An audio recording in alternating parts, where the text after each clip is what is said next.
Today I want to show you the vocal chain I tend to use when mixing vocals. Right, so the first effect on my chain is actually not what you see here, but actually the first effect on my chain is called no auto-tune. So basically I did previously have auto-tune on this chain, and I had my vocals tuned a bit, but I decided intentionally to take it out and let the vocal sound more natural. So you'll hear maybe in a few places the vocal might sound maybe a bit flat or maybe a bit pitchy, but it does sound more natural and I prefer that. So first step or the first tip that I have for you is I've not applied any auto-tune and I've just let the performance be natural. So the next thing that I have on my vocal chain that I want to show you is, you see a Deesser here, but I'm not going to go into that now and I'll explain why later. So the first thing that I want to show you actually is virtual preamp and console emulation. Now, because I'm in a home studio and I do not have expensive gear, I'm currently recording with a Focusrite, which is a budget interface. It's the 2i2, and I do not have an external mic preamp. So I'm just using the clean mic preamp from the Focusrite. So to add a bit of warmth and a bit of color to the sound like you would if you had an external preamp, I've used a Slate preamp emulation and a console emulation. Now you don't have to use Slate, you can use many other free alternatives for saturation and warmth, but this is the one that I'm using and the ones that I like. So I've added some saturation here in the preamp setting, and that's basically all that I've done to the plugin. Everything else is in default position. And then on the console I've dialed in the the input just a little bit, just to drive it into compression, and you'll find out later that I tend not to use too much of compression, because when you drive the input in your console it gives you a more natural compression from the saturation. So that's where I've got the virtual console set at. The next thing that I've got in my chain is compression. Now you'd notice here that there's actually EQ before the compression, and also on the top here you'll see that there's an EQ before any of the compression. However, I would recommend first setting your compressor at a desired level. That would then bring up any odd frequencies in your vocal take that you might want to address, and it'll help you hear it better. So what I tend to do is I tend to compress it first so that I can hear those frequencies, and then I'll dial in the EQ to get rid of bad frequencies or to boost good frequencies, and then after I do that, then I'll put the EQ before the compressor. So I've got this compressor here with a ratio of about 3. I've got a fast attack and a fast release to give it a more natural sound to the vocal. I'm a fan of more natural sounding vocals. So let's play that and have a look at how much of gain reduction we have. There's no other but you. No need to look further, 'cause you're not far away. So you can see there it's just peaking at about 3 dBs of gain reduction, and that's around where I like to have it, just so that the vocals is not overly compressed.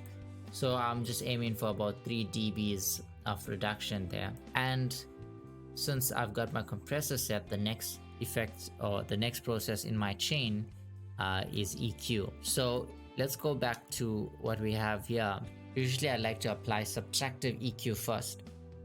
So basically I'm rolling off at around about 80 Hz to get rid of that low end and the low rumble, so that it doesn't clash with the low end instruments. I've taken out about 1.6 dBs at about 207 Hz to get rid of the woofiness and more of the room sound. I've also taken off about 1.5 dB at 207 Hz. So let's see what that sounds like if we had to boost this frequency. There's no other but you. No need to look further, 'cause you're not far away. So you can hear that if we just solo that vocal take. There's no other but you. No need to look further, cause you're not. So you can hear with that frequency booster, it's almost like there's like I'm holding my mouth and singing. So I got rid of it, just about 1.5 dB, not too much. And then the next frequency that I got rid of is at 957 hertz with minus 2 dBs. Let's see how that sounds boosted. But you. No need to look further, cause you're not far away. I'm down on my knees, I can feel. Okay, so the reason that I got rid of that is that's around the area in my voice where it starts to sound nasally and honky. Usually what you would look for these frequencies around 800 to about 1.5 hertz, and you'd obviously have to dial that into the specific vocal that you are working with, but for my voice it's around 957, so I'm just taking out about 2 dBs of that so it doesn't sound as nasally. But you, no need to look further, cause you're not far away. I'm down on my knees, I can feel you there. Okay, so the next frequency that I'm getting rid of is at about 3.15 hertz, as you can see here, and that's just to get rid of the harshness of the vocal that is usually unpleasant to the ears. Too much of that can fatigue the ears and sound too harsh to the listener. So if we had to boost that, you might want to watch your ears. No need to look further, cause you're not far away. I'm down on my knees, I can feel Bypassed. you there. Faith overriding every fear and despair. That's a bit of a harsh frequency, so we're gonna just subtract that. I will subtract it about 1.5 hertz. Once again, not too much. And then lastly, I've got a boost here. Usually I would boost around 6 or 8 Ks, but for this particular vocal, the vocal was already sounding good and present. So all I did was I put a high shelf at around 13 Ks, and that's just to add some air to the vocal.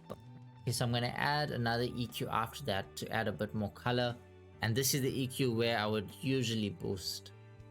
So I've boosted at around 176 hertz, and that's just because my voice is a bit thin and I just wanted to add some weight to the voice so that it doesn't sound too thin. And that's basically all that I've done in this particular vocal. Usually in a different performance I would go around the mid-range and find a place that I would want to boost, but for this vocal it sounded good just like that. No other but you. No need to look further, cause you're not far away. I'm down on my knees, I can feel you there. Faith overriding every fear and despair. Okay, so the vocal is starting to come together now that we've added some EQ and some compression, which I would say is your two main plugins that you want to pay attention to. Before we go on, if you find any value thus far in this video, hit the like button, consider subscribing. Let us know what vocal chain you are using for mixing vocals in the comments below. So the next process that I've applied is a multiband compression. So I'm using a free plugin here from Reaper, which is my DAW of choice. And basically what I've done is I've just got 3 bands here.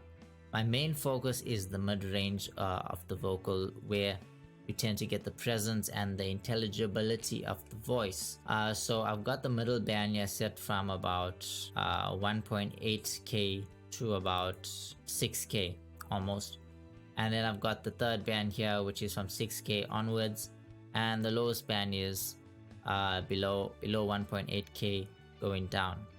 So I've added just a little bit of compression to each band. So if we play that, no need to look further, cause you're not far away. I'm down on my knees.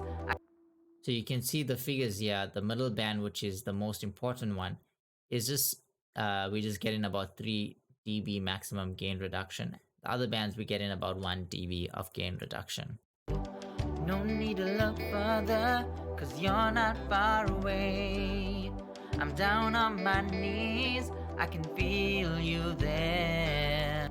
Okay, so my reason for doing that is just to make the most important part of the voice, which is the mid-range, a bit more present, more balanced, so that it's not spiky, and we just balanced off the vocals using multiband compression. The next thing that I've done is I've added a limiter. So once again, I'm using Slate Digital, and I've just got one plugin here, which is a limiter. It's actually a compressor which has an option to limit. And all I'm doing here is I'm aiming for about 1 dB of reduction.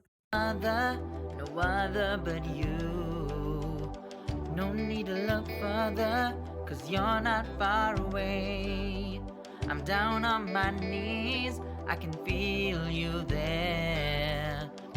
So you can see we're just getting about 1 dB of reduction there. And once again, that's just to tame the vocal, just to ensure that there are no peaks that are jumping out and that it's tamed. Now the next thing that I've added is a deesser, which is important to take out the harshness of the voice and to get rid of those sibilant S's. But once again, I've not done too much. Cause you're not far away. I've got the amount I'm down dialed on back. my knees, I can feel you there. Faith over. I've got the amount dialed back, and I've got the dry wet knob at 57% so that we don't have too much of de-essing. If you add too much of a de-esser, it's going to ruin the vocals. It's going to sound like you have a lisp, and you do not want that. So that's basically what I've done. I've got it on a male singing voice setting, and basically, even though I've done the de-essing last, I've actually placed it first in the chain so that the de-esser gets rid of all those sibilant S's and those harsh frequencies before the vocal gets into the other plugins. That's basically the gist of the chain that I'm using, and this is usually what I term my core vocal chain. Usually after this, I will apply some vocal thickening techniques to spice up the vocals and make it larger than life. I recently did a video explaining that process called 4 Vocal Enhancing Mixing Tips for thicker vocals. You will find a link to that video on the screen now, or you can see it down in the description below. So go and watch that video to see what tricks you could try after you have polished up a mixed vocal, just to spicing it up and make it thicker. And if you found value in this video, hit the like button, consider subscribing. This is a new channel and I want to grow it to help people who are like me in a home studio using budget gear.